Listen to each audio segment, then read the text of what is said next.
but it's for every other person that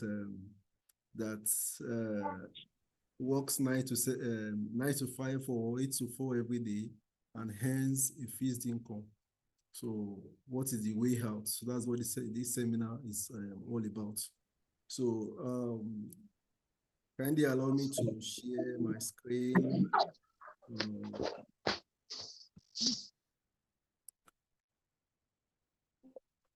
Okay.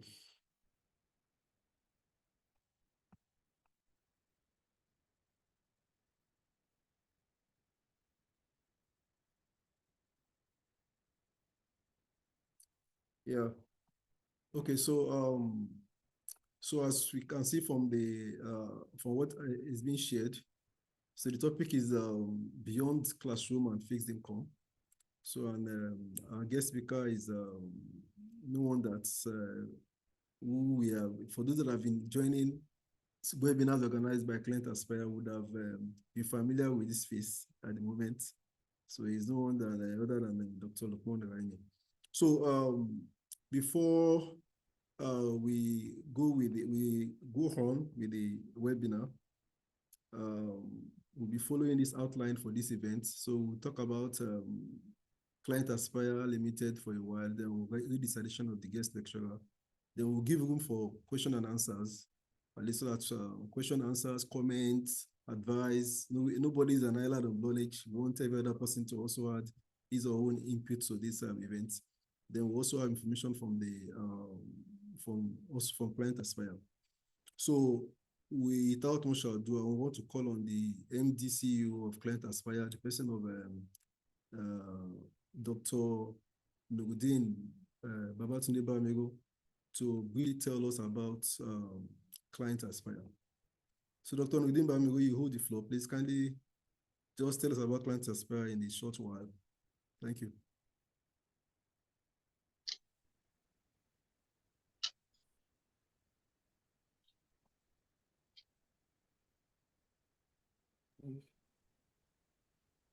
Thank you, sir. Thank you for the introduction. At Client Aspire, we offer some services. Part of our services is research consultancy, either on the issue of policy or grant or academic research. So we offer this consultancy, and also we offer training. That is why if you check our YouTube channel, you see a lot of free training, and then we also have paid trainings for lecturers, for researchers, and government workers. Also, part of our service that we offer is we offer service on journal development and management. We can assist you to develop your journal, and we will also assist you to manage your journal so that they can get numerous indexing. They can be on numerous indexing platforms like Scopus, Web of Science, SSCS, and the likes. And sometimes there are some people, they have journal, they have been indexed on Scopus, but after 2 or 3 years, you see them, they will be deleted out of the platform because of poor management. So we also offer services in this area. Also, publication advice. We also advise people on how they can publish their papers in reputable journals where they can gain required visibility, citation in Scopus or Web of Science journals, either locally or internationally around the world. So if you have maybe you have your papers, you have the challenge of where do I submit this paper to? How do I get this paper published in reputable journals?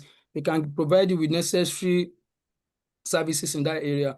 Also, we also engage in edutourism for people that interested in traveling to learn more about the world or on education. We also offer this service. And lastly, we offer service on the area of sales and supply of education resources. Now, for those interested in maybe schooling abroad, also maybe schooling in Malaysia and some other universities, for example, currently we have signed a lot numerous memorandum of understanding with some public universities in Malaysia and also a private university in the United States of America. So if you want to study in these countries, we can assist you to process your admission and also your visa. And also on the issue of on academic research, we can assist you if you're a PhD student, you're a postgraduate student, you're a lecturer. If you need training on any area of research, be it systematic review, empirical studies, or qualitative studies, we can assist you in training. Then also we can assist you maybe you have a paper that you believe that this paper, you need maybe upgrading of the papers or formatting, or you want us to help you to format it to the journal format. We can also assist you to format your journal. We can assist you in data collection. Maybe in any part of the world, we have our team. We can assist you, be it in Europe, in Africa, in America. We can assist you to collect your data. We also assist in developing PowerPoints, maybe for your Viva or any presentation. And finally, on plagiarism check. So if you need any of our service, you can contact us. You can contact us via our website and then also our email, clientaspire@gmail.com or office@clientaspire.com. So you can get us on all these handle. Thank you, Dr. Blakim. Thank you very much for introducing Client Aspire to us. For those that know about Client Aspire and those that are just joining for the first time, at least you know what Client Aspire stands for. And I think he forgot to mention, Client Aspire is a registered company here in Nigeria. So we can boldly see the registered number there. So it's a limited, registered with the CSC. So is a legit organization. So thank you for introducing the company, the enterprise to us. So so the next thing is for us to delve into the issue of today. So okay. So I'll read briefly the profile of. I saw someone raising up his hand. I think you can see. If you want to make any comments, you can send it to me privately, probably through the chat. Just send it to me privately for now. After the lecture, we'll take hands for question or for comment or for contribution. Yeah, thank you. So now, so the next thing for me is to introduce the guest speaker for today. So he's no one than Dr. Lukman Raimi. So he holds LLM, MNIN, and the likes.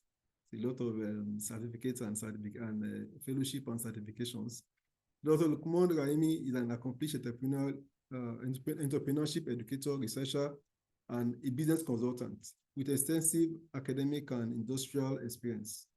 He holds a PhD in entrepreneurship and corporate social responsibility from Leicester University, de Montfort, United Kingdom, along with multiple master degrees in economics, industrial relations, law, and a postgraduate diploma in business education. Currently, he's an assistant professor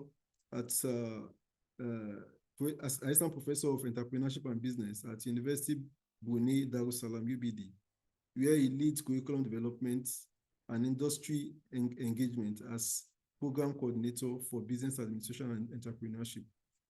Previously, he held leadership roles at the American University of Nigeria, AUN, including chair of entrepreneurship and deputy director of AUN Center for Entrepreneurship.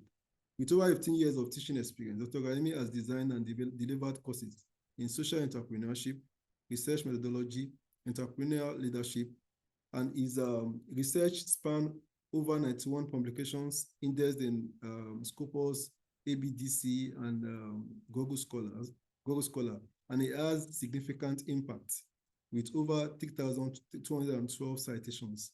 He also served as editor for Springer Nature and contributed to academic leadership in various capacities. He is also editorial board member of Emerald Journal of Ethics and System, Q1 Journal. In 2025, he has over 15 Scopus Index paper to his credit. Dr. Raimi's experience in entrepreneurship education, research, and mentorship makes him a valuable facilitator for this webinar. So without much ado, I want to invite Dr. Lukman Raimi to the virtual pedestal to take us through the topic on living on beyond the classroom, fixed income, unlocking entrepreneurship pathways to financial freedom for lecturers before and after retirement. You own the stage, Prof. Thank you.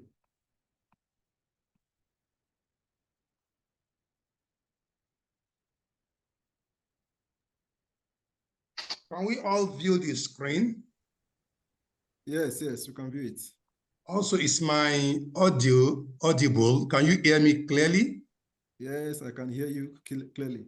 But Okay. pardon me in the chat, if you can hear, okay, if you can hear him, you can just put a yes. Okay, I think people can hear me clearly. Yeah. Once again, I would like to welcome everyone to this webinar, but not just an ordinary webinar. It is a financial literacy webinar. And as rightly introduced, we have carefully worded this particular webinar as beyond the classroom and fixed income, unlocking entrepreneurial pathways to financial freedom for lecturers before and after retirement. So because this is a professional talk, so there are 7 important outlines to be discussed. First, I'm going to present what is called the opening quotes, which will provide what we can call the theological and theoretical foundation for our discourse. Secondly, I'm going to make an opening remark based on my wealth of experience that cuts across Nigeria, Europe, America. So I'm talking to reality. I'm not talking theory here. So I'm going to share the benefit of this professional talk now. Why are we discussing it now? And what are the benefits to be derived? Then I'm going to take you through 7 stages of financial freedom. Then I will now explain to you 10 entrepreneurial pathways to financial freedom. Because what we are discussing essentially is how to bring lecturers, out of financial crisis into financial freedom. And I'm going to cite some models, from Nigeria. Please mute your mic if you're not talking. There's an intervention. Please mute your mic. Then I'm going to close with a closing quote. So let us start this conversation with this particular quotation. According to Deshpande, and who is Deshpande? He is an American entrepreneur, and not just an entrepreneur, also a social entrepreneur. He is an investor, and more importantly, is a philanthropist. He said, and I quote, "There are 3 types of people in the world, namely, people who are oblivious to everything.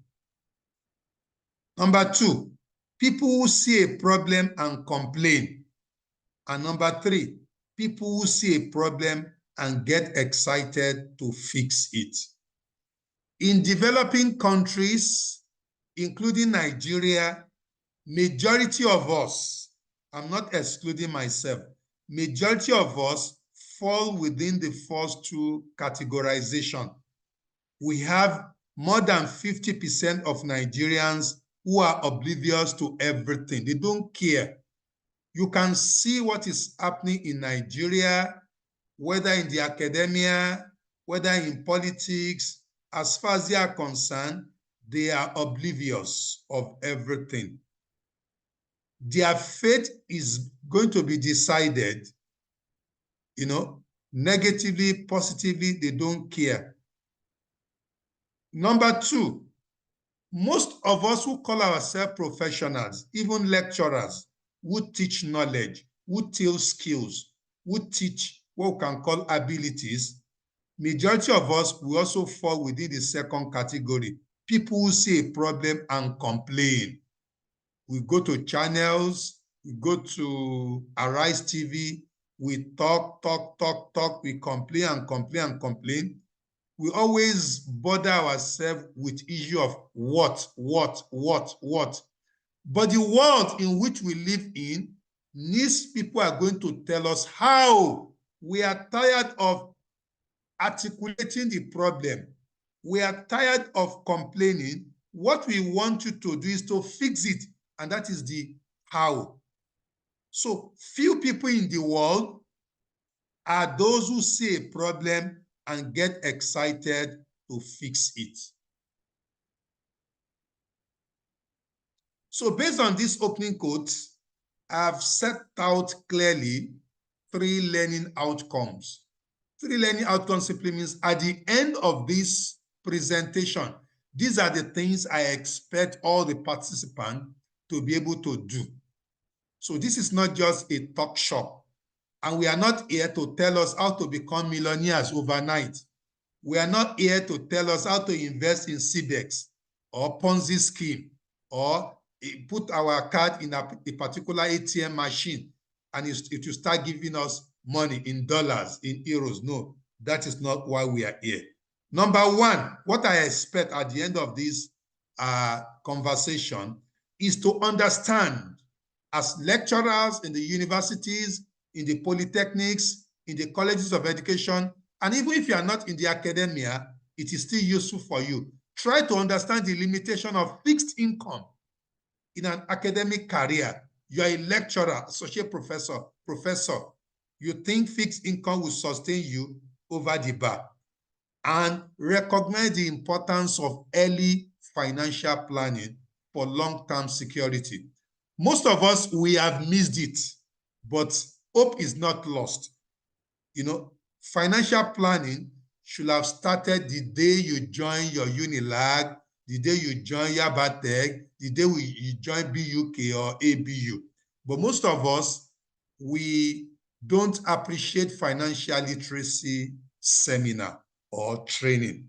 And that is why we don't really plan on a long term for financial security. Number two, we are also here to be sensitized as lecturers on 10 entrepreneurial pathways and income generating opportunities that we can leverage now, that is before, and also after our retirement. Soyinka has retired, but it does not depend on anyone. He's living graciously and gracefully because his antecedents, what he has done, is fetching in millions of naira monthly, periodically, apart from the goodwill from those who believe in him, his state governor, among others. Even at 91, he's still standing firmly. He hardly used walking stick. You've seen using it in recent time, not because he cannot walk, but he needs it for support. This is a sign of what? Good living. This is a sign of well-planned, life before and after retirement. And finally, you develop practical strategies after this webinar, for leveraging your academic expertise. You are a chief lecturer. What are you using your chieftaincy title for? You are a professor. What have you professed? Since you have professed something, the industry needs what you have professed and they want to pay you. Are you reaching out to the industry? Are you reaching out to the corporate world? Are you reaching out to the community? And also in the polytechnics, we have technologists. As technologists, the world needs your patents. The world needs your research output to solve so many problems for us in our social, economic, and political life. So how can you leverage all these resources to create what is called sustainable side ventures? We all talk about US, Europe, Canada, that lecturers are doing well. Yes, they are doing well, but the reality is that in these countries too, they have what is called sustainable side ventures. Salary alone cannot sustain you. Salary alone cannot sustain you. You need money from consultancy, from your patent, from your advocacy, from your community project, portfolio, and programs. So all these are lacking, or they are in Nigeria. We are not exploring and exploiting them optimally. So my opening remark, because I'm also part of the Nigerian system, I work in Yaba Tech for more than,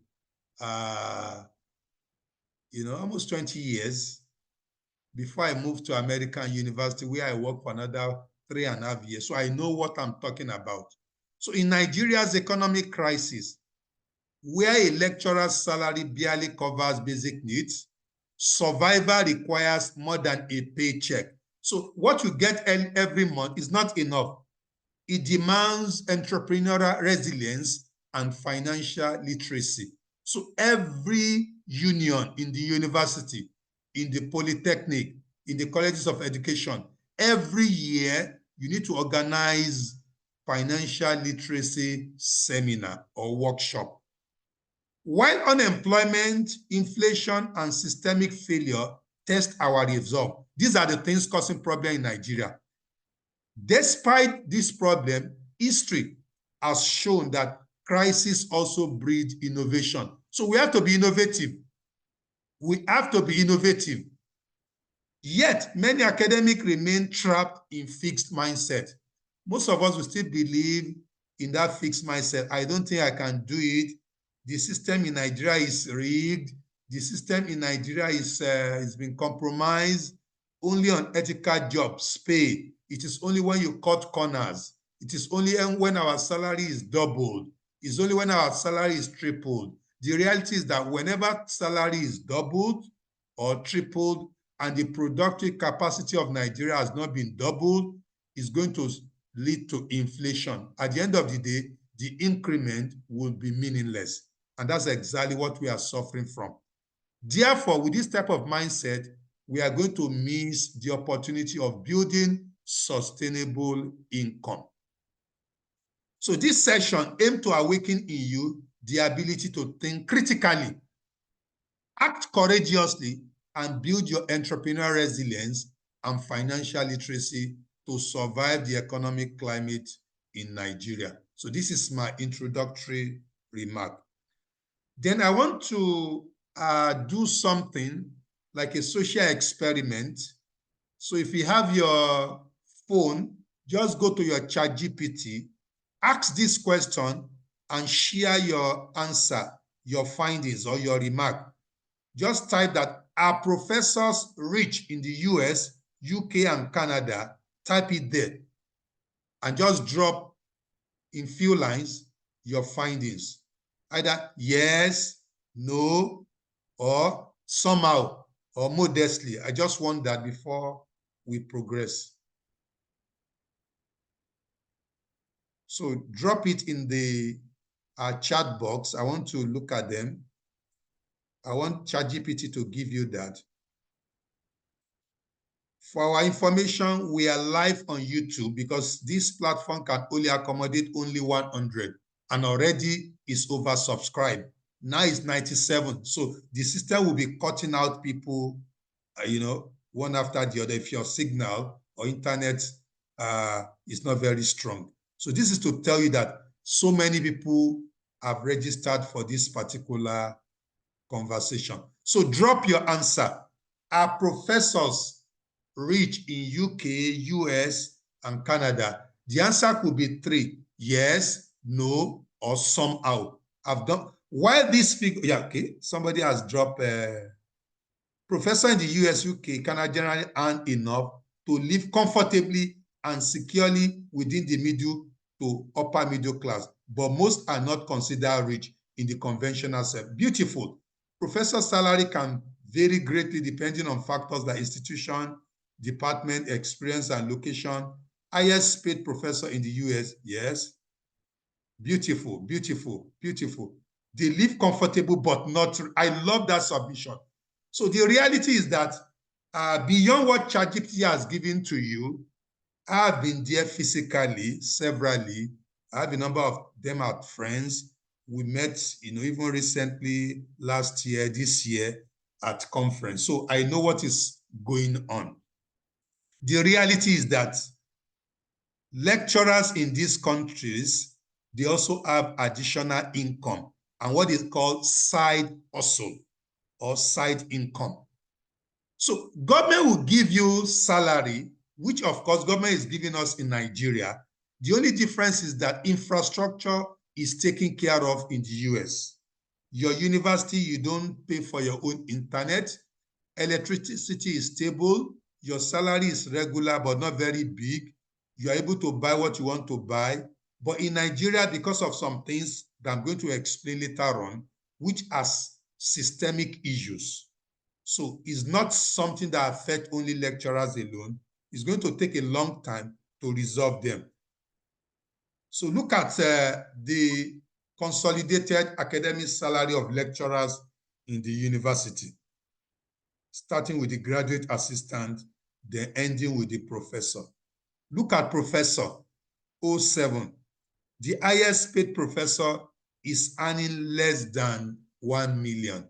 So after tax, maybe they will go on with 800 and something thousand or 900,000. So this is to tell you that the money, although big, because it is how many digits? 1, 2, 3, 4, 5, 6, 7 digits.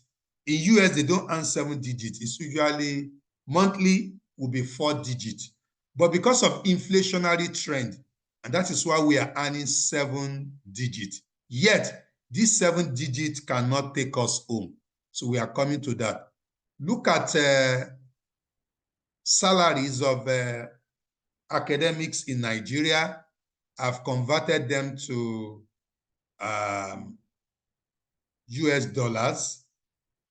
So that is this consolidated salary, I converted them to dollars. Graduate assistant is earning between 80 to 93 US dollars. Assistant lecturer, 93 to 107. But painfully, look at senior lecturer, 167 to 200 US dollars. And the associate professor, 213 to 267 US dollars. And the professor, the Babagba, they are just earning 300 US dollars to 400 US dollars. So in terms of comparison, this is shameful because in US dollars, and we can't resolve that. It's an issue of exchange rate. But if you compare it with US, this is what their colleagues in US are earning.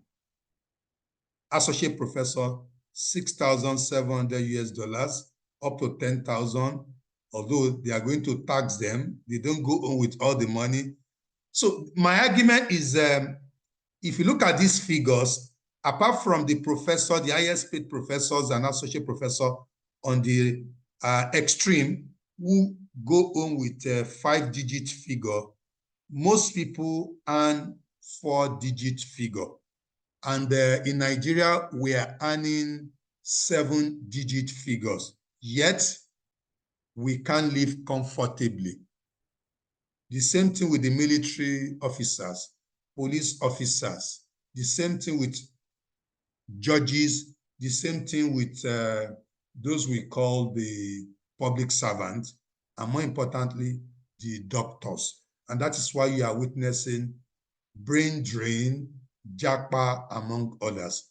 So before going to the real business, I want to tell you that if we don't fix these 4 issues, if the salary is triple, it is increased times 100, it will be meaningless because of this foundational issue. I hold, a master's in economics, so I understand macroeconomic issues. And number 1 is currency strength. If you are looking at it in terms of dollars, you are going to be disappointed. But look at the rate. Naira is free fall. It's 1,500 something plus. I just peg it at 1,500 because I check it every day. As at yesterday, it was 1,530. So if you want to compare with dollar, you are going to be disappointed. And the real issue is currency strength. If you don't produce, if you're a consumerist nation, your currency will be weak. And you can't solve that overnight. Number 2, education budget. Less than 7% of our national budget goes into education.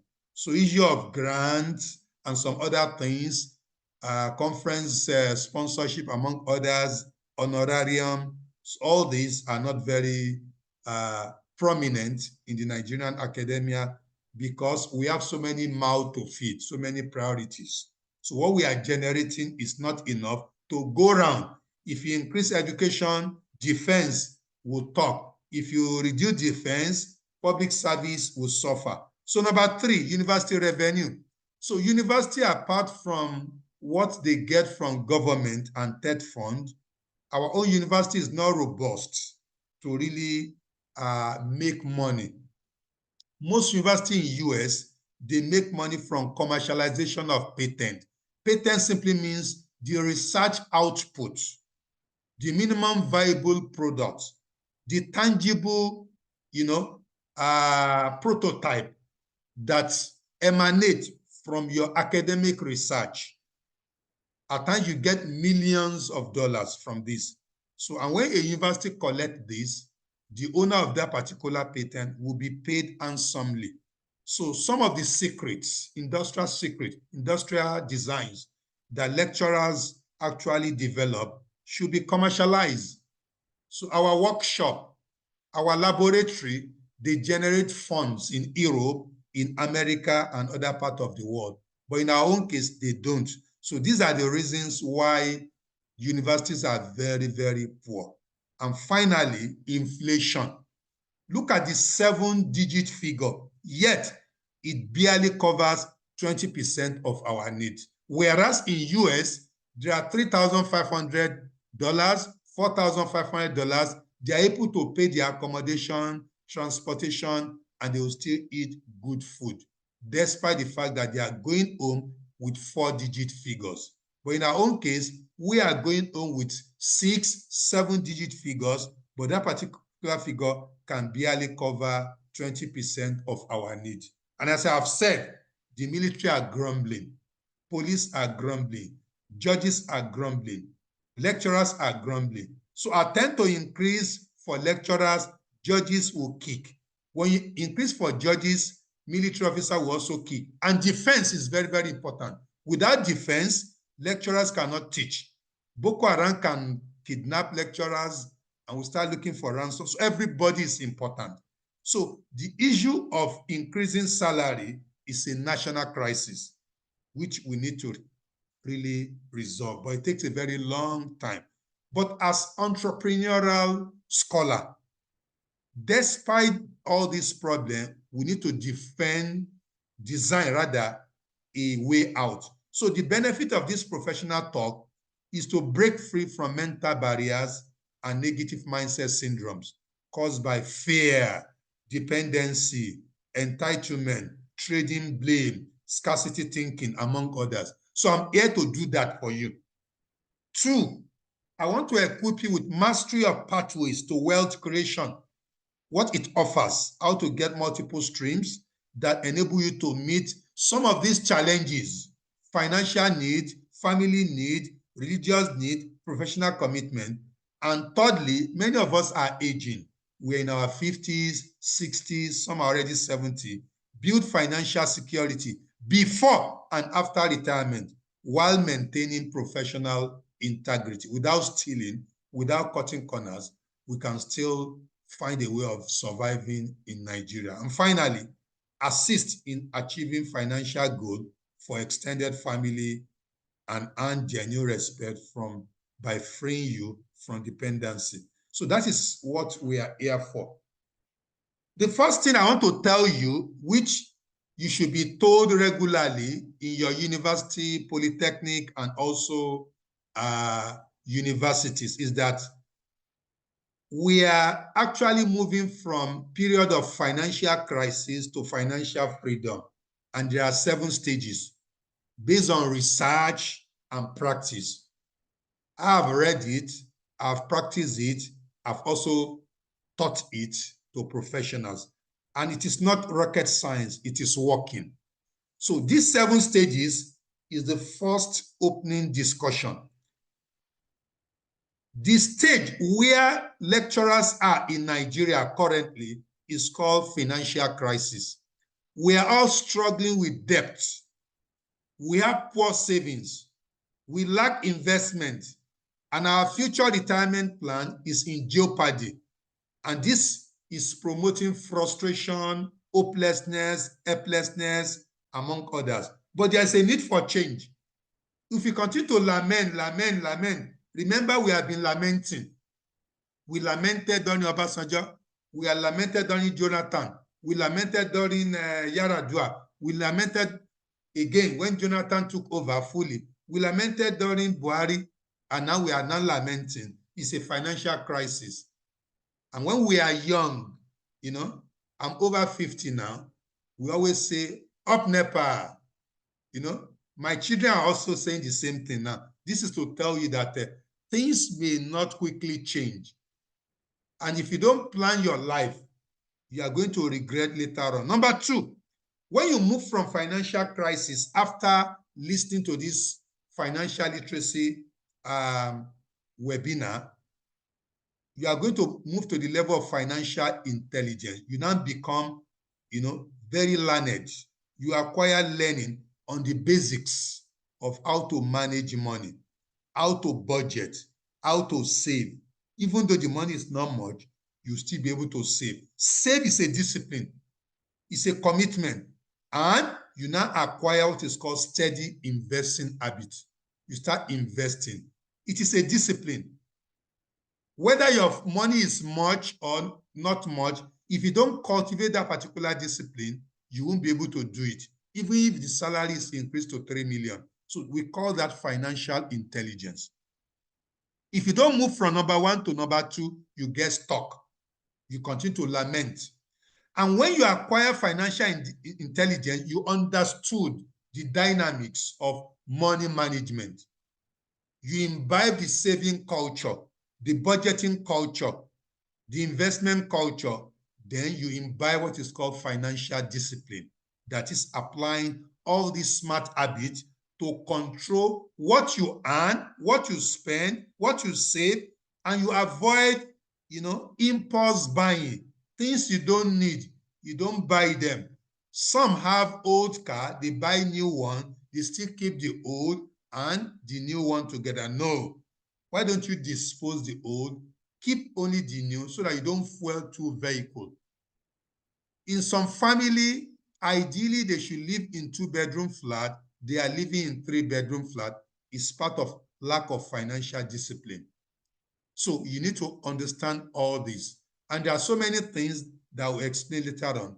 If you master financial discipline, then it's going to shape your knowledge of financial planning, setting clear financial goals, making actionable plans for your financial future. You know a professor earns less than 1 million monthly. So you don't plan on 1 million. You don't plan on 900,000. You plan on what you earn. And that particular planning should be disciplined. We are going to learn that later on. But some of us, we earn 500,000 and we are planning on 750. We go borrowing in January, go borrowing in February. At the end of the day, our debt becomes complicated. It is because of lack of financial planning. Yes, the country is hard. You have to plan.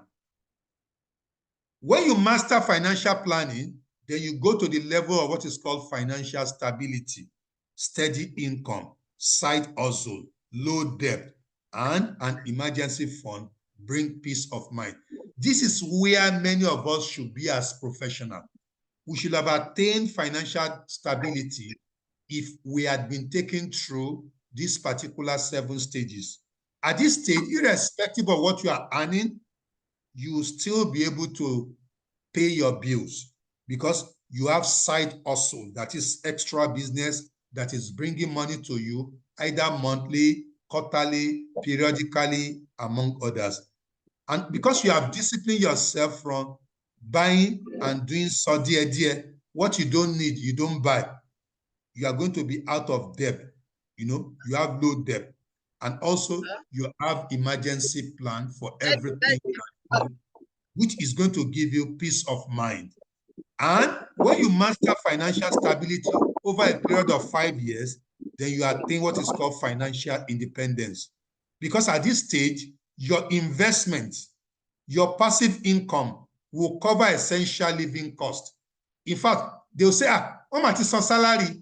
When people are rushing to bank, for 2 weeks, you may not even rush to bank. Why? you have reached the level of financial independence. Because last week, you sat on the, interview panel for MTN, and they gave you 300K.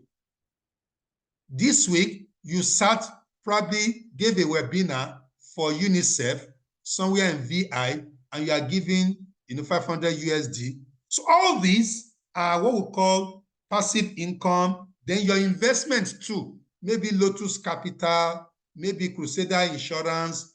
All these people are just declaring dividend, bonus, among others. So all your investment will make you rich, and you'll be able to cover your essential cost. Then after some time, you attain financial freedom. That is full control over your money and lifestyle. Then work becomes optional. Even in Nigeria as we speak, there are so many brilliant lecturers. Some are very young, some are in their mid-year, some are very old. They are very, very comfortable. Some are architects, some are engineers. They get contract in Shell. They change their vehicle every 2 years. But you all are working in the same establishment, but they don't depend on salary in Yabatech or OAU or BUK. The reason is because they have attained financial freedom. So these 7 stages are very, very important. I don't mind doing it for different universities for you to learn more. It is very, very important. You must master it. I learned about this, when I was in Yabatech more than 17 years ago. And that's the magic.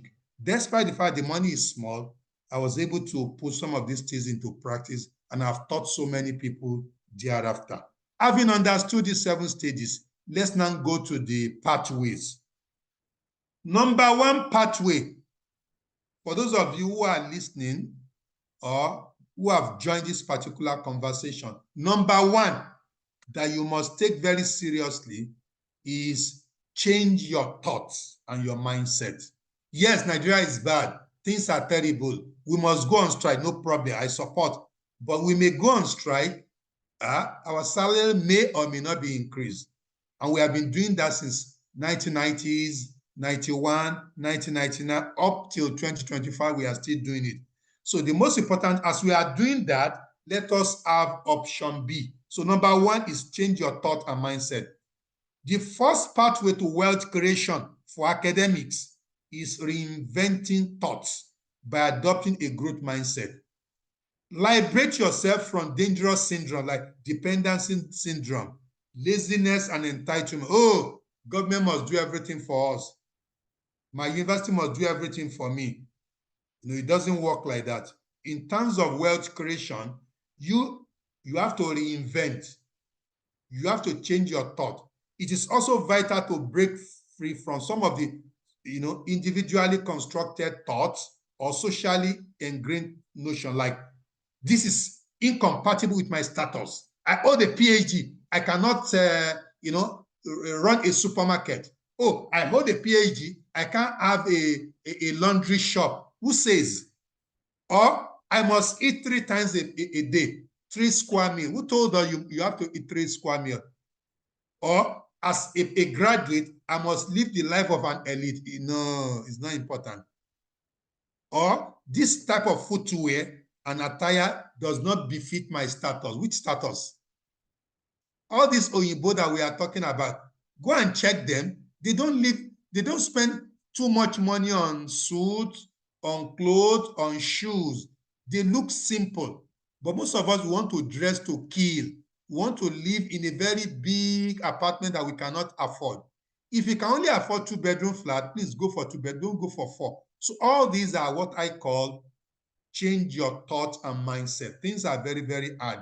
So ponder over all this. Have you pondered on reducing spending on food, clothing, unnecessary gardening, and accommodation? Go to what we can call eateries. Go to Owambe party every weekend. You realize that there's money in Nigeria. Every year, look at the number of people who go on Hajj, oversubscribe.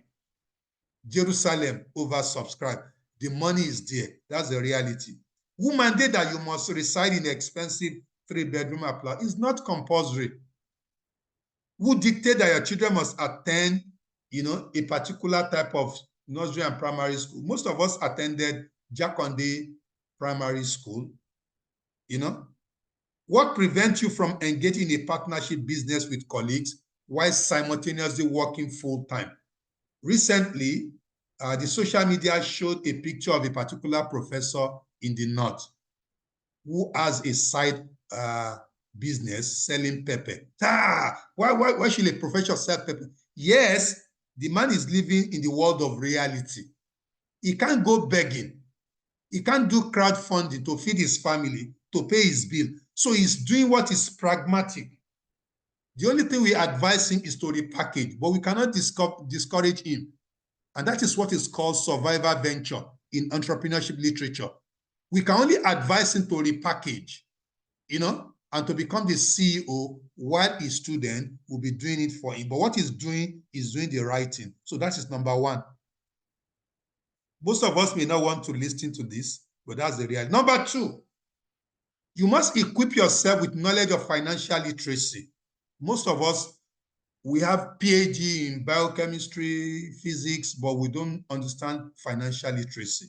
Financial literacy is another pathway of having essential financial knowledge needed to make informed decisions. On that, your 1 million, 900,000, 700,000.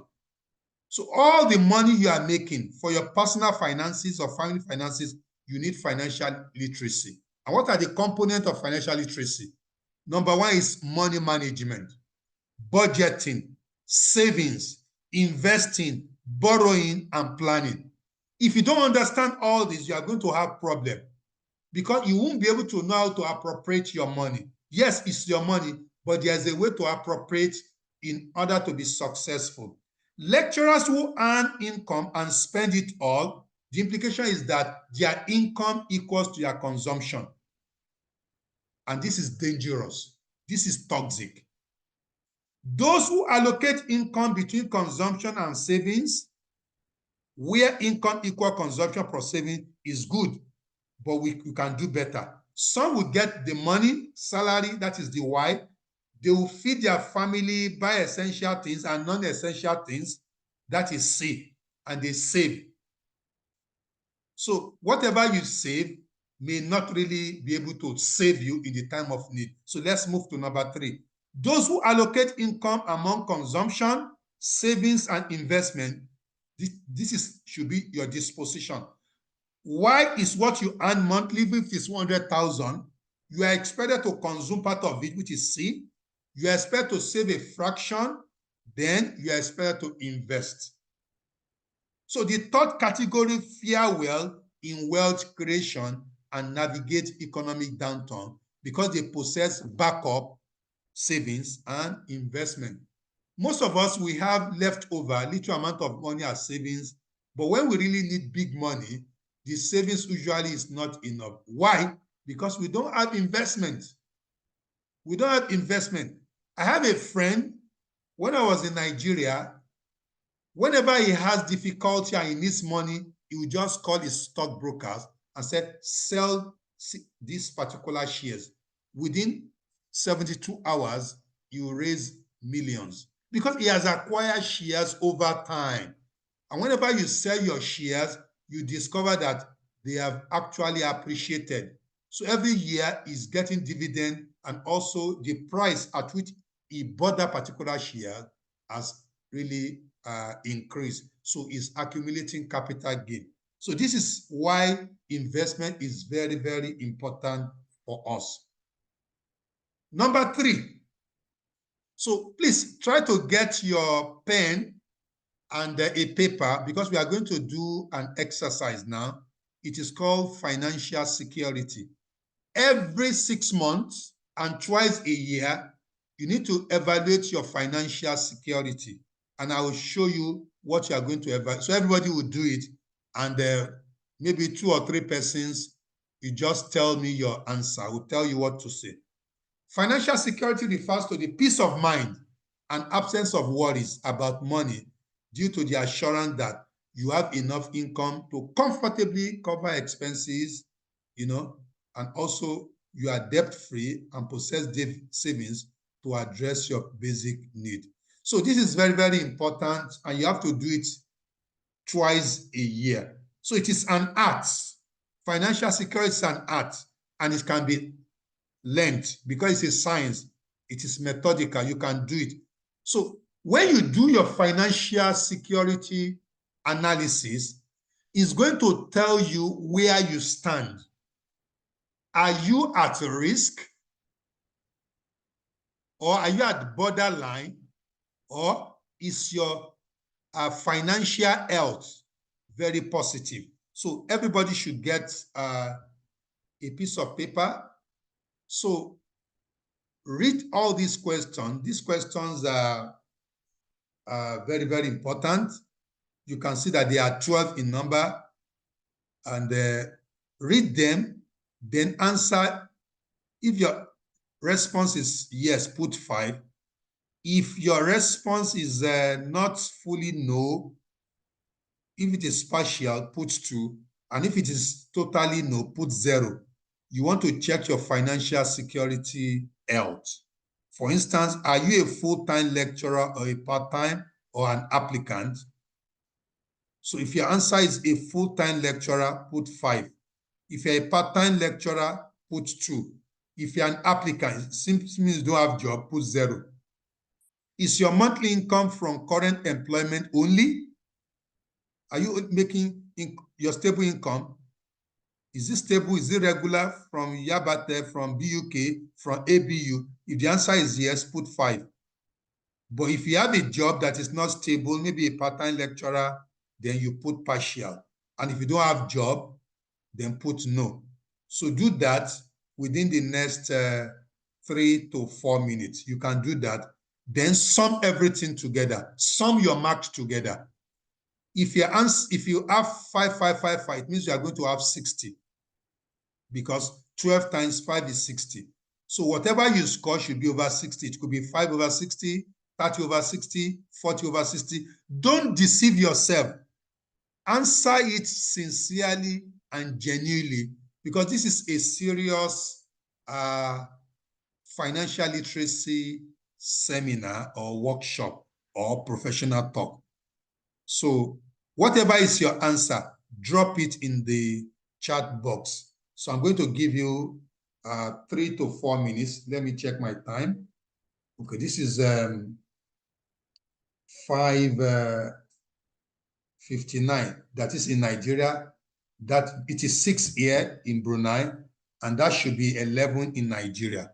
So if you are done, just drop it. Whatever you score over 60, beautiful. 35, 40, 25. So continue to drop it. For me, so that you don't accuse me of, I've done it severally. For me, mine is around 55 over 60. When I was in Nigeria, it was 40. But now it's 55, at times 56. So I do that regularly. So that is what I need. So this is the explanation. If it is 60, excellent financial security, my advice is sustain your current financial. The way you are spending your money, your savings, your investment, it is excellent. Keep it. If you score 50, good financial security, improve your financial security somehow. Yes, 50 over 60 is good, but we normally encourage people continue to raise the bar, 51, 52, until you stay on 60, 60. If you are 40, it is modest. Modest financial security. Improve your financial security significantly. So 40 is good, but in financial literature and in financial literacy, yet it's good, but try to raise it to 45, 50. Don't relent. If you're on 30, it is encouraging. We call it weak and average. Weak financial security, make radical improvement to your financial security. Then if you are 20, 10, 20 is poor financial security. Change your poor financial condition. Most of our colleagues are on 20, 30, 10. Then if you're on 10, you don't have financial security at all. Replan your life. Your retirement will be difficult. When it comes to retirement, let me tell you, I retired early in the Nigerian, system. I retired at 49. And my last salary with American University was 481,000, which was bigger than the salary of a professor in Nigerian University then. Please ask me, what is my pension? I collect my pension every month, but ask me how much. So for you who think the future is secure, it's not secure. My pension monthly, which I've been drawing since 2021 when I retired, is 77,000 naira.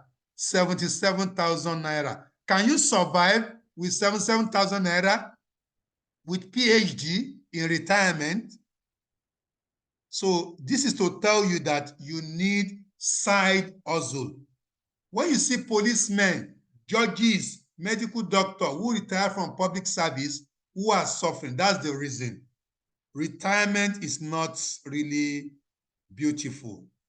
You have to plan for it. And that is why I have designed this particular checklist. So you are all going to get this particular slide. So do it twice a year. So if you fail now, don't be discouraged. Just replan your life. So let's move on.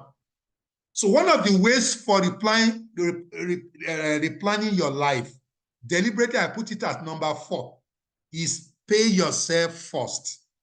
Pay yourself first. Most of us, we collect our 700,000. We said, it's my money. It's not your money. It's not your money. It is when you practice this particular principle that it becomes your money.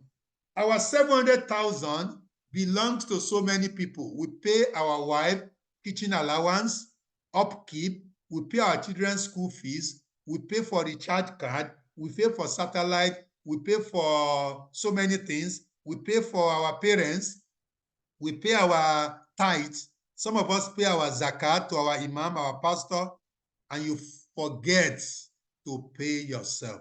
So pay yourself is very, very important. And I'm very, very happy. Even banks are promoting it now. The money you are collecting is not your own. No. House rent, you go to landlord.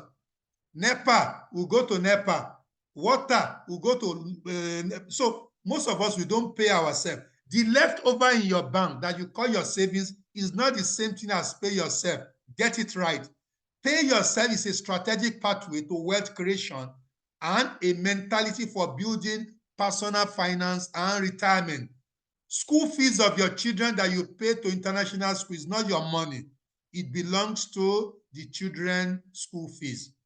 Pay yourself first, PYF, is a discipline of automatically carving out a specific savings contribution every month. Come rain, come sunshine, pay yourself first. And how does it work? PYF, before paying other things, before you pay for upkeep, your wife's their allowance, pay yourself first.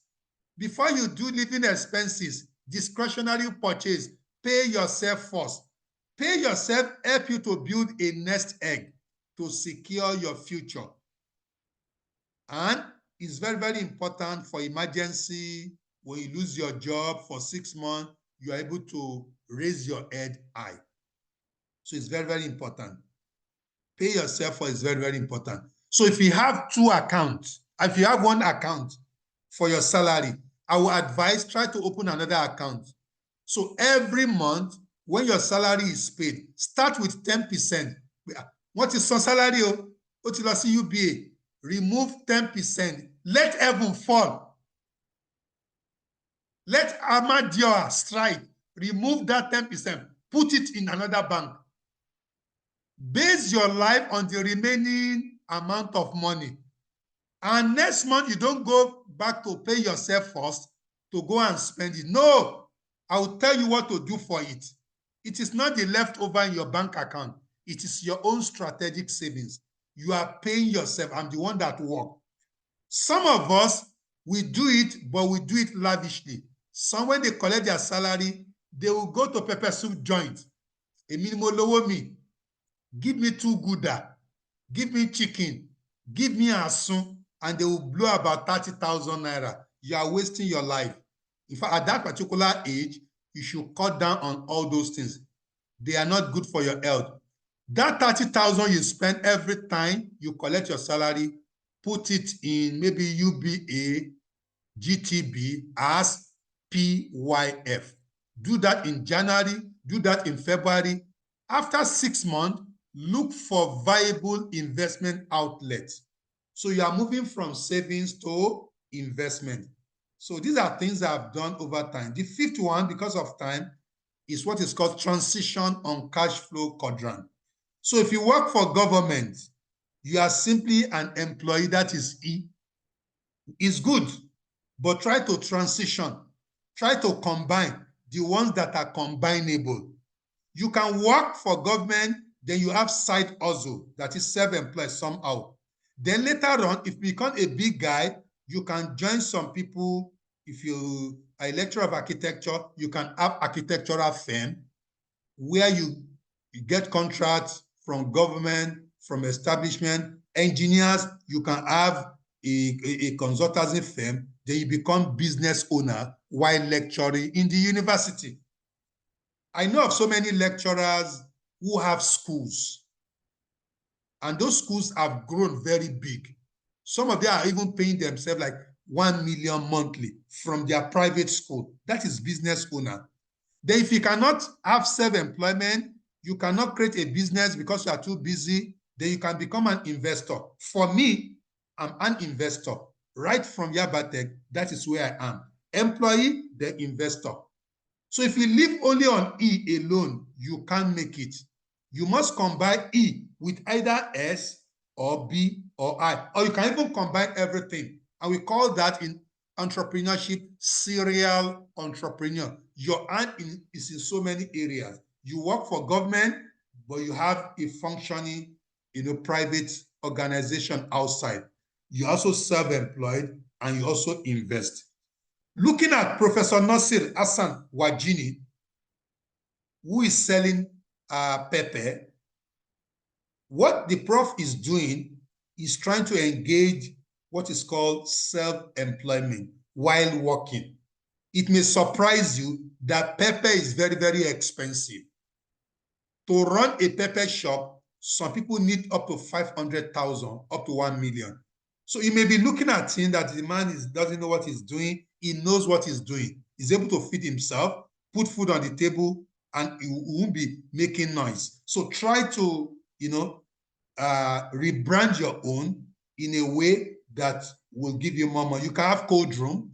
You can have, laundry shop. You can have a spa. You can have gym. You can have so many things, nursery and primary school, that will bring money for you. If you don't do that, my brother, my sisters, you are wasting your time. Number 6 is to understand what is called savings for long-term investment. The pay yourself first that I told you under pathway 4, this is where it is useful. But it won't be useful until you master 2 habits. The first one is savings habit or savings culture. The second one is investment culture. You start with saving culture, saving every month, either 10% or 5%. For me, I started with 10. At a stage, I moved to 15. At a stage, I moved to 30. When I was at American University of Nigeria, I moved it to 40. That is, every month, 40% of my money will go to P, pay yourself first, PYF. Then after 3 or 6 months, I move that money to Lotus Capital or other low-risk investment. I said low-risk investment. Rome was not built in a day. Investment culture entails directing safe funds into relatively low-risk investment opportunities. Don't go into CDS. Don't go into cryptocurrency. Go into shares, blue chips company. You buy it now. After 3 months, 7 naira, it becomes 14 naira, 27 naira, and so on and so forth. You make a lot of money, after some time. Ensuring financial security during economic crisis and sustaining prosperity, including retirement. What that means is that if you have savings alone, savings can only support you minimally for a short period. But investment, because what comes from investment is multiplier. You put in 1 million, you get 10% quarterly. or maybe every 4 months, or even in a year, from your 5 million, you are getting 10%. That is 500K. The more money you have, the more return you get. So that's the beauty of investment culture. And you can do that by starting with what? Pay yourself first. After 6 months, plug that money into a particular area. It could be shares. Another 6 months, remove that money, buy what is called government treasury bill. If you don't want to buy treasury bill, maybe you're a Muslim, you can buy sukuk.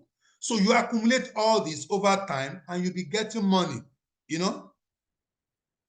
The beauty of that is this particular table. We normally show this table to our students on wealth accumulation, you know, investing on a long-term basis. For instance, look at the bottom. If you are saving 250 USD every month, and you are investing that 250 USD, after 25 years, you know, on 4% annual rate of return, that is investment rate, the money will become 88,000 USD after 25 years. That's small money. But if you try to save like 2,000 USD every month and you invest it on 4% annual rate of return, after 25 years, is going to give the owner 701,000 USD. So this is in dollars, but look at it in Naira. Deliberately, I computed this. If you are saving 2,000 monthly and you save that money and you are investing it at the same time every month for 15 years, and worst case scenario, even with Lotus and some other agency, they will give you 10%, you know, annually. So after 15 years, your 2,000 will become 828,000 Naira and 40.69, you know, thousand. If you are saving 5,000 monthly and you are investing it at the same time, a number of banks, they have those facilities. You are saving with them and you can invest that money based on certain contract. After 15 years on this particular, the money will become 900,000 in 15 years. Then with profit and everything, it becomes 2-point-something million. Then if you are saving 10,000 from your salary, after 15 years, it becomes 1.8 million. Then if you invest it with rates of returns, compounded, is going to be 4.1 million. And if you are saving 20,000 at compounded 10% interest rate or revenue, return of investment, for those who don't take interest, we call it return. So for 15 years, you'll be able to save 3.6. And if you have invested, you are going to have this in 15 years. And if you are saving 50,000 every month and it's being invested for you in low risk investment, that will give you an annual rate of 10%. After 15 years, the money becomes 9 million. But when it is invested, compounded, it gives you 20-point-something million Naira. So this is not rocket science. It is reality. And there are a number of professors who are very good in buying and selling of shares. A very good example is Professor Ibidapo Obe. After some time, he was able to sit on the board of so many companies in Nigeria. It is not rocket science. He was buying shares when some of his colleagues were buying shirts. When he was investing, some of them were buying beer. They were going to buy pepper soup joint. So he accumulated so much, became so influential, he became a VC and director of so many companies. So these are areas where you can put your savings. So in future, we are going to discuss this. Another one is academic entrepreneurship. Now, entrepreneurship is being taught on campus, yes. But whatever is being taught to students, lecturers should also imbibe it. So we call that academic entrepreneurship. So as lecturers, irrespective of department, you can also fix your socioeconomic and environmental challenges facing your community, your university, by solving problems, by converting your proof of concept, things you teach, your theory, into prototype. You move from prototype to minimum viable product, that is validated sample, of what the engineering invention should be. And then you get it patented and then commercialize it. So this is making money for lecturers in different parts of the world, especially those of us in IT, computer, engineering, microbiology, sciences generally. You can make a lot of money. And for those of us who are also in humanities and management, we can also commercialize some of our ideas through consultancy, among others. So most of the things we enjoy today, they are from the universities like Google, started as a project, a PhD work of two PhD students, and it was developed in Stanford. Gestarate, a popular sport drink, originated in the United of Florida. Velcro is used for fattening, a poultry animal. It came from Swiss Federal Institute of Technology. Prozac, a widely used antidepressant for those who have depression. It was developed in Indiana University. Currently, UI is working on some things. Convener is working on some things. By the time these things are fully developed, they are going to make massive amount of money. And those professors, those researchers will be very, very rich. So let us put academic entrepreneurship into practice. Another one is consultancy. We need to consult. Globally, consultancy is a pathway for wealth creation for lecturers. And when we say consultancy, we are talking about practice of offering soft and hard values, expert advice, guidance, and unique solution to individuals, business organizations, communities, and government in various areas. Our knowledge and skills can be monetized by serving as consultant within your area of proficiency. So when we hear that professors are very rich in US, they do a lot of consultancy. For instance, a doctor called Dr. Dean Takahashi was valued at $2.6 million in 2014. So as professors, we profess so many things. So the question is, what do you profess? Are you only transferring knowledge in classroom or transforming lives? Mosquito is still in Africa. We can still develop better drugs, better insecticide, better solution, cheaper internet technology. This is where the money is. As chief lecturers, what chief responsibility do you champion beyond the classroom? Are you selling knowledge or simply occupying a title? This may look offensive, but it's a reality. I'm still very, very small in academic ladder, but even in Nigeria, when I was in Nigeria, I was getting consultancy. And when I also left Nigeria, I'm still in the area of consultancy. You make from consultancy what you cannot make in salary for 5 years. So that is why we need to take it very seriously. And also investing in small startup. Investing alongside our students, our colleagues on campus, our corporate society on campus, we can develop what is called investment club, cooperative society, and we have flourishing businesses on campus and outside campus. And that's exactly what Steve Blank is known for. He's not just teaching entrepreneurship on campus, he was creating businesses, startups with his students on campus and outside campus. And that's exactly what Dr. Bamikole of Pan Atlantic University is known for. He's really an entrepreneurship educator. And now Alan is one of the deputy vice chancellor. He was not just teaching and facilitating entrepreneurship, he was creating businesses. There are so many businesses outside, Lagos Business School that Professor Bamikole is a member of the board. Why? Because of investing in small startup, 50,000 here, 100,000 there. After some time, it becomes a lot of money. A very good example is Professor Henry Samueli and his doctoral student, Henry Nicholas.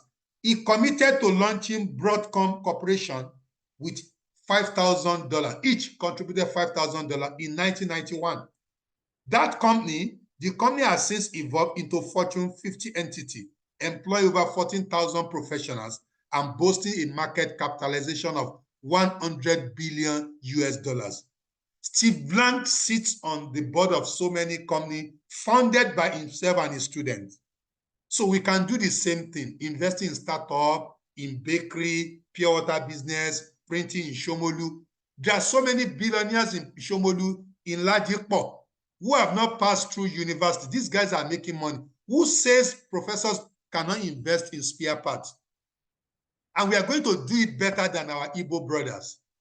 We are going to dominate the value chain in Eco. You see so many Alaja, some of them in their shop, billions of naira in selling clothes, you know, because they deal with everyday commodities, consumables. We can do the same thing instead of complaining. And finally, let's invest our time, talent, and creativity. This is where I want to stop, and I want to provide example.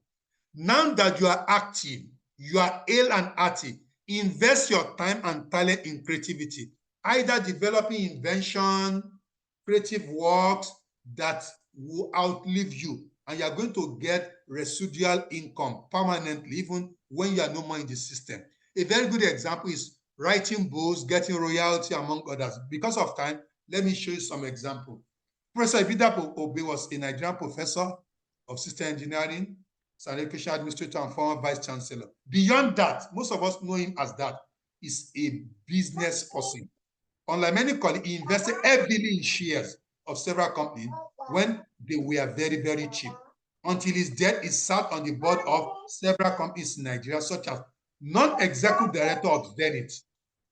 He was there because he bought so much shares. Charms PLC, he was there. Prudent Zenith Life Insurance, and many others. And he was also a consultant to several corporate bodies. So he was enjoying all this, very popular, very wealthy and influential, and he became a VC. So that gave him money. He got that money from creativity, investing time, talent. Wale Soyinka invested heavily in writing books, poem, and novel. Wale Soyinka is one of the greatest playwrights in Africa with net worth of $2 million US dollars, according to New York Times. He's the first African to win Nobel Prize in 1986. And each recipient, you are going to be giving them 290,000 US dollars. Convert it to Naira. It's a lot of money. When you see Soyinka living graciously, peacefully, is able to talk without begging anybody, is because he invested time on creativity, and all these are fetching in money. The same with our Professor Chinua Achebe. He invested heavily in writing books, poems, short stories, and novels. He wrote 44 books with Things Fall Apart, the most popular, and he sold 12 million copies in 50 languages. Net worth, as at the time he died, is 1.1 million US dollars. So that is why the man is comfortable, he's able to speak his mind, he doesn't depend on anybody.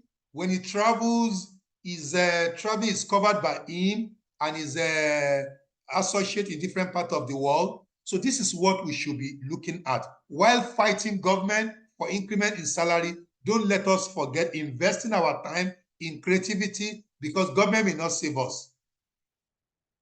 Most of us, we know Professor Pat Utomi is also a lecturer like us, but he's also active in 3 areas. He's active in academia, in business, industry, and politics combined. He authored books on strategy.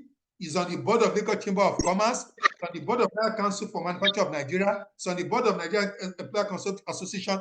His network is about 150 million US dollars, and he's a professor of social and political economy, environment of business, and entrepreneurship at Lagos Business School. Most politicians in Nigeria, including President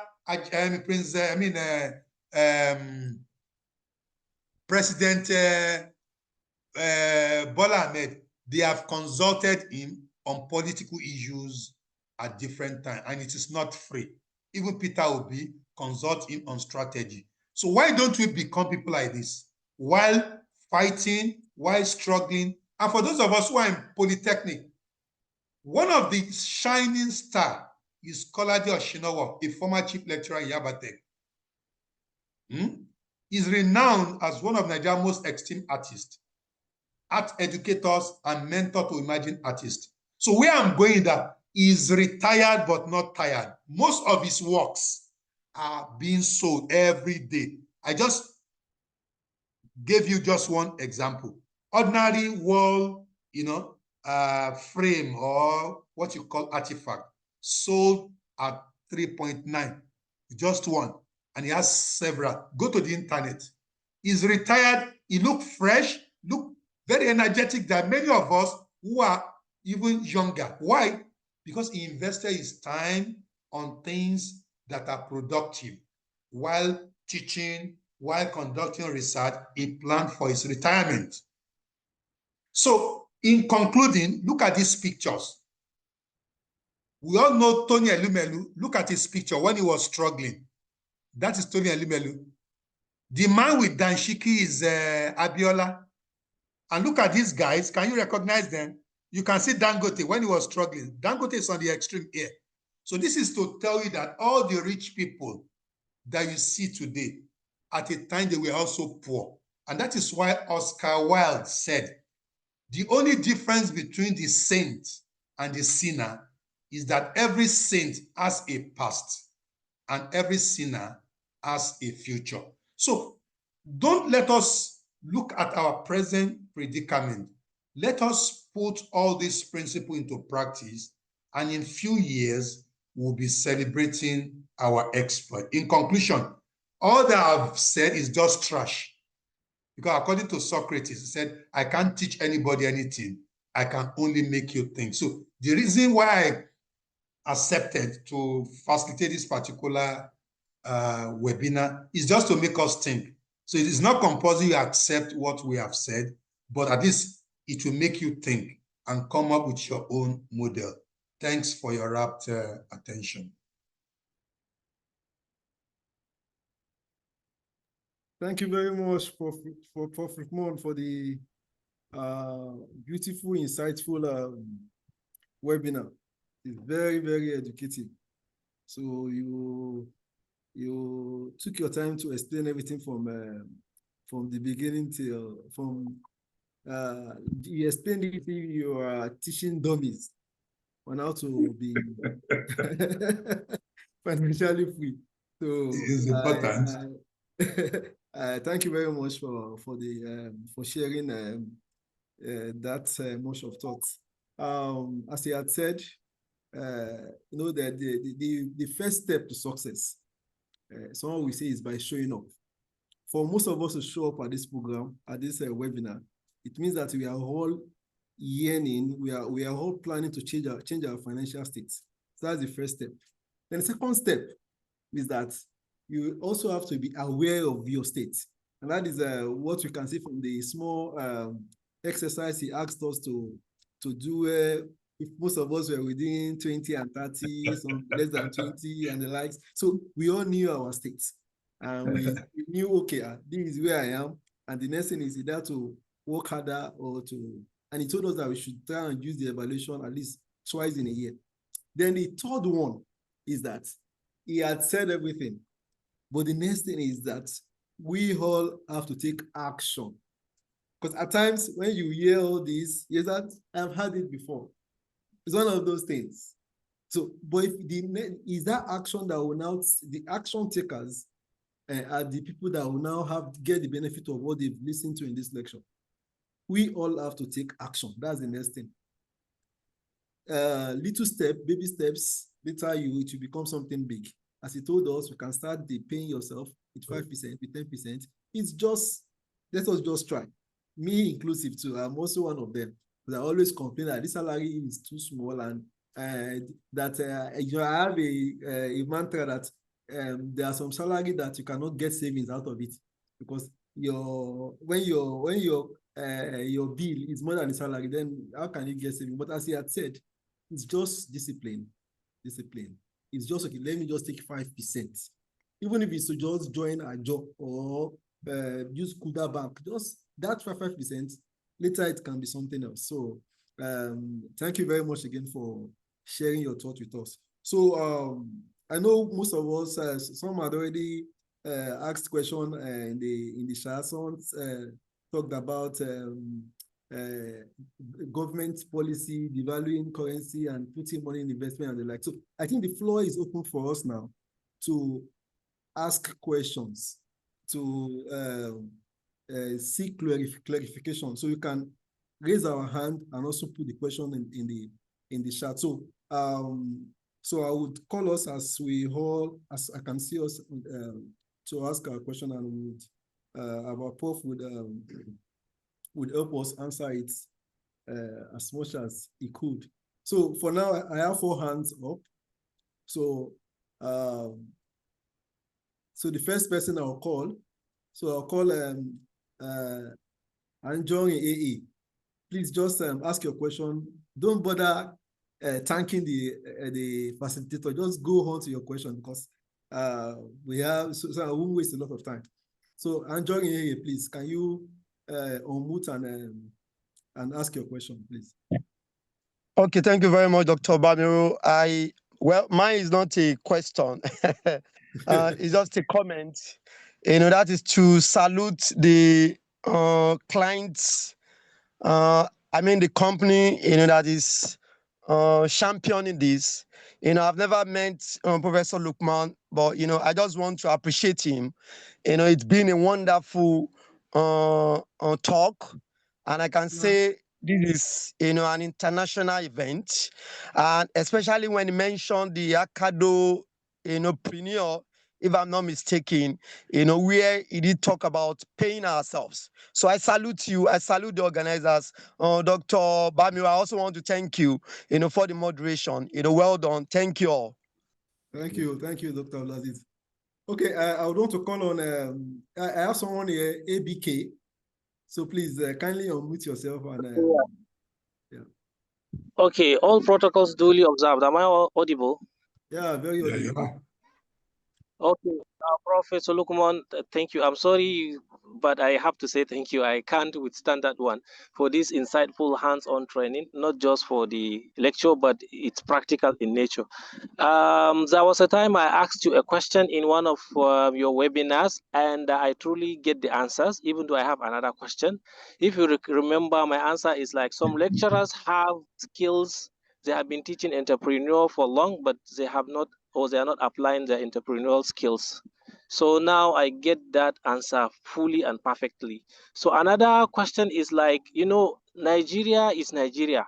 You see somebody that has capital and want to start a business, but sometimes the trust and honesty is, honesty is not that much among our people. I'm trying to find a way of using a statement that, but you understand what I mean. So I tried investing some of my savings when I was in Nigeria, and I failed twice, and it's because of the issue of trust. So how do we navigate through such kind of dilemma, and as well to invest in the right hand? Thank you, sir. Yeah, Prof. Lukman, please, can you just get all the questions together, then you answer? Yeah, that's exactly what I'm doing. Yeah. Okay, thank you, Prof. Okay, so I would want to call on Professor Isaac Suleiman Alpha Pol to ask his question.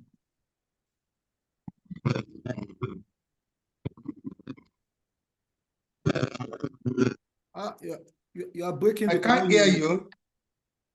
Oh, I'm not a prof, please. And so thank you very much, Prof. I really appreciate. In fact, I'm so much happy with this. But my question is, I happen to, should I say, invest or buy share with GTB sometimes back. So since then I've been unable to track the shares and investment. I actually did it on the GTB app. So, but my question here is, please, is there a way, maybe hints or ways through which you can put us through, how we can track our investments, and due to very minimal knowledge of about investment. Thank you. Okay, yeah, thank you, Prof. Isiaq. Now, I want to call on Professor Mrs. Miriam Ngozi to unmute herself and ask a question. Good morning, everyone. Afternoon, evening, depending where you're joining on from. Prof, thank you so much. Thank you. My It's pleasure. not easy to ignore saying thank you, and you, Babi, for that. Now, Prof, my question is, now, you are making a savings at a time you have a present needs like healthcare, all the money gone. Then at a time you decided to come together, we come together about 5, we contribute our 10%. At the end of the year, we decided to take the money. Now this year, we are finding it difficult to save for the fact that some people brought the option that as we are saving in one person's account, let us invest this money. About 2 people agreed, the other people didn't agree, became a problem. Even the savings, most people stopped to save. Though personally, I tried to save somewhere. So in a situation like this, how can we navigate, as in what kind of business can people, lecturers, invest as we are coming together so that we can try to do something? You know, Nigerian economy and all that. Thank you so much for this wonderful opportunity and organizers. Yeah, thank you. Okay, I want to call on Prof. Adiola Adejayan to ask his or her question. I can. Okay, I'm a she. Oh, okay, sorry. All right, thank you. Yeah, thank you, Prof. My question is on consultancy. You mentioned something about having another stream of income in which you can do that by having a consultancy firm. I want to really, I need an explanation on how can you start one? How can you identify your area of proficiency and then you now start having, as becoming a consultant? How can you develop skills to become a consultant and then start one? Thank you. Yeah. Okay, yeah, so Prof, there is a question in the chat. So the person asks that with a situation where a government will just wake up one day and devalue the currency, how could you encourage us to invest for a long term, like a low risk investments for 10 years or the likes? So I think you can just answer all the questions together. There is no hand. Okay, because of time, let me answer the question. I will start with devaluing currency. You see, there are some things that go beyond the capacity of an individual. So if you are not an investor, you may not be competent to comment on certain issues. The current government, what they have done is to stop what we call the dual exchange rate thing, where government has a 2 rate for dollars. That allows for corruption. People will just buy at a cheaper rate and then they sell to Malam and then they bury the change. So for those who are investing in Naira, it has nothing to do with your money. Do you understand? But for those who have also invested in dollars in something that is credible, it will only have little marginal effect, because even if exchange rate is stabilized, it pays everybody, both the investors and also those who are benefiting from that particular investment. So government policy most times on exchange rate do not really affect your investment in Nigeria in shares, treasury bill, sukuk, lotus. So I'm talking from practical standpoint. You know, I've been buying shares for a long time. So let's leave government's issue for now. Let's look at things that we can control. On consultancy for lecturers, there are 2 types of consultancy. You as a lecturer, hello, you as a lecturer, by virtue of what you teach HR, for instance, you can consult on recruitment. You can design training program. Even while in Nigeria, at American University of Nigeria, we developed a training program for petroleum something, one of these.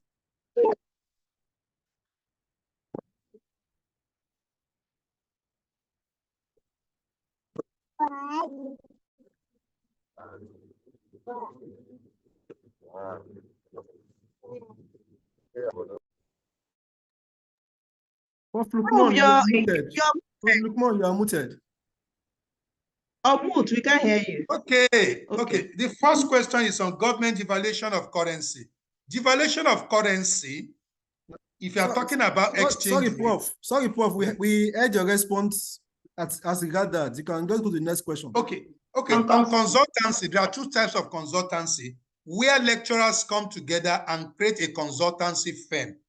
Our colleagues who are in architecture, accountancy, they are doing well in that particular area. For instance, when you talk about ICANN lesson like Pi, Standard Associate Wise, they were all created by so many lecturers in Unilag and Yabatech. Until date, those institutes, they stand out and they are making a lot of money. I've also taught there. Another one is where architects create architectural firm, engineering firm, and they employ people to work full-time while they teach in the university. The other one, you don't have to set up a consultancy firm, but you ensure that your expertise is communicated to the industry. And that is what I do. I am an entrepreneurship educator. I'm a trainer. So when you want to train people by Chamber of Commerce, Ministry of Industries, government establishment, they will call you on your personal recognition and they pay you as a consultant. You know, I've done that locally and internationally, and it's also very rewarding. So those are the two types of consultancy you can do. You teach HR, you can consult on recruitment, training, capacity building, strategic planning. You're an accountant, you can develop business plan, business model, among others. For Shell, Chevron, just make sure you work with your friends, collaborators who will introduce you to the management. So those are the two types of consultancy you can do as a lecturer. Then for those who raise money, you are saving money together, is good, but what you need to do, you register a business. Don't register as a company, just a business name is enough for the purpose of opening bank accounts and also doing some other things within the ambit of the law. Don't put money in an individual account. Then when you save that particular money, every month, meet on what to do. Do we put that money in the purchase of shares, treasury bill, sukuk, or do we look at somebody who has a business that is ongoing, maybe in farming, maybe in laundry, that we want to invest money in, or maybe in printing? For those of us who are Igbos, you may have some Igbo guys who are doing well at Alaba, Ladipo, but they need money. Then you sit down. You will put that, you give them money, they will run it and give you profit, depending on the model you are working on. I do that a lot with established business owner. But before you do that, do what is called due diligence. Call that person. What business are you doing? Let us see your account. If we give you 3 million, how do you pay us back? Is it every 3 months? Is it 6 months? Is it annually? What percentage? All this matter a lot. Then you sign the necessary document. So that is how to come together and invest. It could be healthcare, it could be agriculture, it could be food. And for those of us who are in university, we can do the same thing by forming investment club, maybe in Department of Geology, create an investment club that is club of savers. Lecturers who save money, 20,000, 20 of you every month, that is 400,000. So you can decide what to put that money on. Not in an individual account, but in the name of that investment club. Then somebody invested in GTB, you couldn't track. Go back to GTB with all the details, they will give you your money. Let me tell you, many of us, we bought shares many years ago. We lost track. Now, if you go to the website of Security and Exchange Commission and type your first name and surname, you see that you have money there. Let me give a practical example. Last week, I discovered that I don't hear anything about my investment in flour mills. And I went to that particular website, typed my name, and it brought out my name that I have shares there.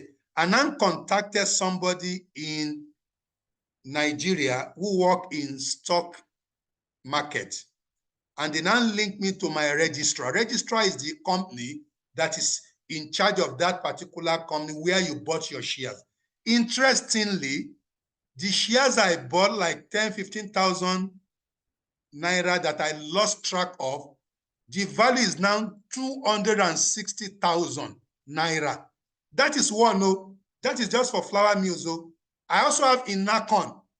So now everything is electronic. Once you track it, they will help you track it. Your money cannot disappear.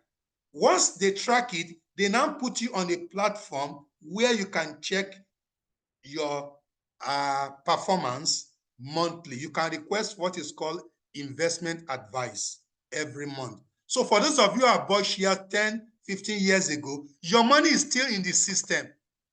And as we speak, Securities and Exchange Commission, they said the money is more than 20-something billion unclaimed dividend. Unclaimed dividend. I've just given you the example of myself just last week. 260-something thousand on one shares. That is the value of my money, not NACO, just flour mills only. How can we invest in shares? Just look for stockbrokers. Stockbroker is somebody who is trained to help you buy, sell, and monitor your shares. They'll be able to guide you, buy this, don't buy this, sell now, don't sell now. The beauty of shares is that you get two income. One, dividend at the end of the month. Then when you buy 5 naira, after some years, it will appreciate maybe to 25 naira. The implication is that if you have 10,000 shares multiplied by 25 naira, that is what you are going to get. So invest in shares, sukuk, treasury bill, and some other things. Then, for those who talk about trust, yes, before you put your money anywhere, trust is very, very important. Don't be carried away by emotion. Oh, the man is doing well. He has a fair furniture store. No. Ask him, yes, let's sit down. What is the nature of your business? How long have you been doing it? Let's see your financials. So if you put money down, what is assurance? So all this, we call it due diligence. Then you must have documents you sign. You release money through bank. Don't give people cash. Release money through bank, then keep photocopies of the check and some other things. Then you should all sign. Reason is that whenever you go into a business deal, either of the party can die. And when there are no documents, you won't be able to claim your money. We have invested in a particular investment sometimes ago, millions of naira. The man died, but the family claimed ignorance about that particular investment. So we lost our money. And more importantly, yeah, I think I've answered all the questions. Thank you very much, Prof, for the beautiful submission and the way you answered all the question. Just a little from my hand. Prof was telling us about making due diligence when it comes to where you want to invest. It made me remember a quote from Warren Buffett, who said that the first law of investment is you don't lose your capital. He said the second one is don't forget the first law. So anything you want to do, just make sure that that's your capital, what the money you are using to invest is very, very safe. You don't lose it. So, and that's why Prof mentioned putting money on low risk investments. Though the return might not be much, but it will be low risk. At least one can do that. Then just like an advice, I know Stanbic IPTC, they have this Stanbic Mutual Fund that one can key into. They have different investment options that one can go into to keep your money. You know your money is safe. You also have Dangote said he's going to start selling his shares. So we should just start gathering money. All those that contribute money with other colleagues. Let us prepare our money so that when Dangote sells, bring the offer out, we'll be able to also buy from the shares. Then aside that, there is there is this stockbroker called Sharple Ildem or something, Sharple Ildem. So they have this app called Invest Niger. So in that Invest Niger, if you have any shares, if you have shares with them, you will see them. They'll also tell you about investment and shares that are available that one can key into. Then on the final notes, we all know ChatGPT. So we can also ask ChatGPT to assist us. Okay, be my strategic partner or my strategic advisor. I want to go into consultancy. I want to go into this. This is my skill. What can I do? You can ask follow-up questions. You'll be shocked that a lot of ideas one will get from ChatGPT. So once again, I want to thank Prof. Lukman for sharing his thoughts and wealth of experience with us. Good afternoon, sir. Yeah, good afternoon. Sorry, you were talking about you are breaking. I cannot hear you. Sorry. Dr. Bamiru, can I come in? Okay. Hold on, Dr. Anjorin. Mr. William, you are breaking. We cannot hear you clearly. You mentioned something as like tapping. Sir, can you hear me? Can you hear me now? Can you hear me now, sir? I can. Okay, you mentioned something like Chapel Edel. Can you help us to spell it, or you help us to type it in the chatting box so that we can use that to search for that name to get. Okay, no problem. I will do that. Thank I'll do that. Then, yeah, thank you. Security and Exchange Commission. Just go to the website. You see a particular place where you unidentified shares. Unidentified shares is written somewhere in the website. Just okay. What you are going to go to Google. Just type unidentified shares in the Nigerian Stock Exchange. It will take you to the link straight. Then put your first name and surname and click. It's going to show shares that belongs to you. Then print that particular page, give it to your stockbroker or somebody who works with any stockbroking firm. Within 48 hours, they will fetch out all the details for you. In my own case, I thought I have only 2. I eventually discovered that I have 5. As we speak, 1 is already successful, 3 others have been discovered, and then the money will be credited. All the accumulated dividend will be sent. But the worth of my shares for just 1 was 260. And I remembered I bought those things around 15,000. Look at what it is now. It means if I had bought 1 million, I'll be talking about 20-something million naira. So that's the beauty of investing now. And that is what Professor Ibita Kobe did that made him non-executive director in so many of those companies. Yeah, thank you. Thank you, Prof. So I want to share my slide. Dr. Anjorin. Okay, thank you for calling me. I just want to corroborate what Prof just said now. Prof, I must thank you, our Prof Lukman. I just followed what you said now. I'm also an alumnus of Yabatech. Some over 20 years ago, I also bought shares in Nemet Pharmaceutical and Baco. And now I just googled what you said. I went to SEC and I found 2 of my shares. I found Nemet Pharmaceutical, my name fully out. I also found out of the Baco. So I must thank you. This is a real practical training. And I can tell you, I will follow up to know the exact amount, of what I have today. So thank you, I appreciate it. The money would have appreciated a lot. I was surprised, yeah. 260,000 on 1. In fact, it's a live report. Congratulations, Dr. Anjorin.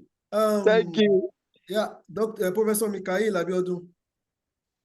Please, 1 minute.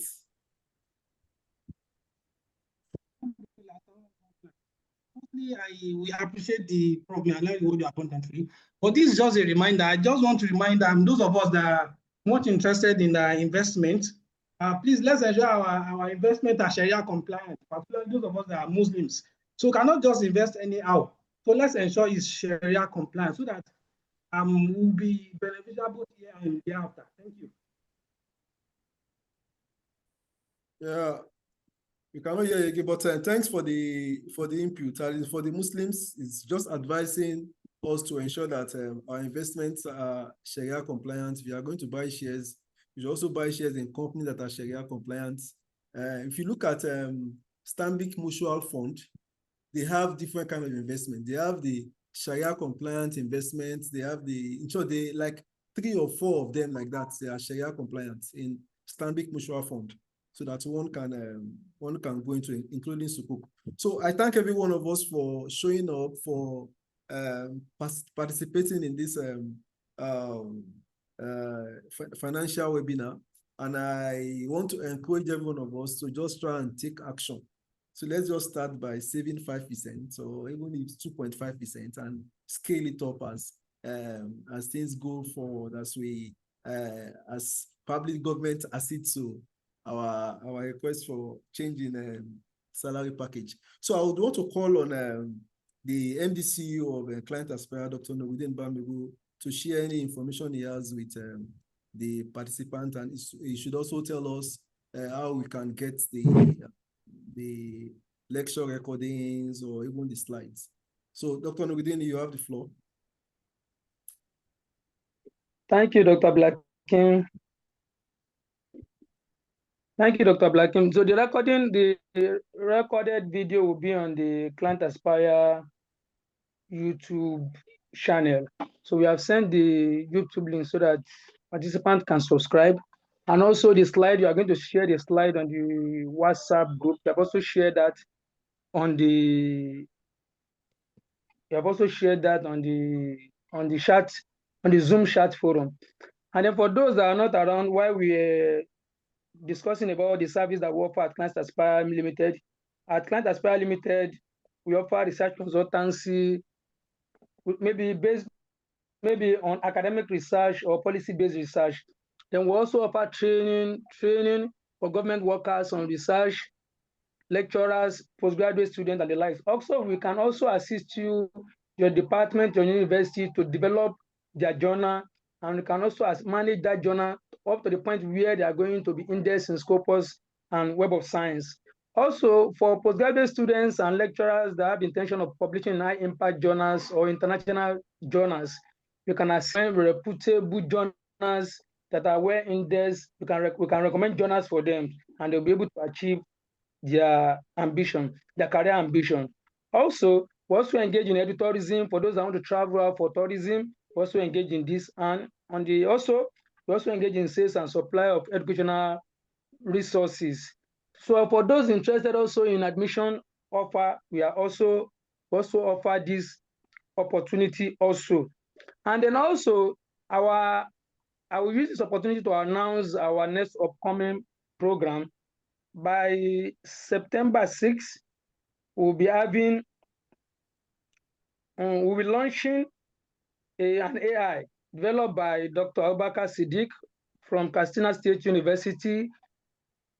This is an academic AI that can assist us to be able to synthesize problem statements, limitations, gap from multiple papers, and it's going to synthesize this and write it as a whole document for us in a very smart way. So by September 6th, we'll be launching this on our Zoom platform, and also it will be live. So we endeavor each and every one of us to also be part of the success story. Okay, thank you very much. So finally, our contact, we have our website, clientaspire.com, our YouTube page, Client Aspire, and then also our email and then contact details, so you can reach out to us at any point in time if you need our service. Thank you. Okay, sorry, I apologize for interjecting you. So you can just screenshot this contact detail in case you want to get through to Client Aspire. So I want to use this medium again to thank Prof. Lukman Raimi for creating time to come and share his wealth of experience with us. Also, I want to thank Client Aspire Limited for inviting me to moderate, to be a part of this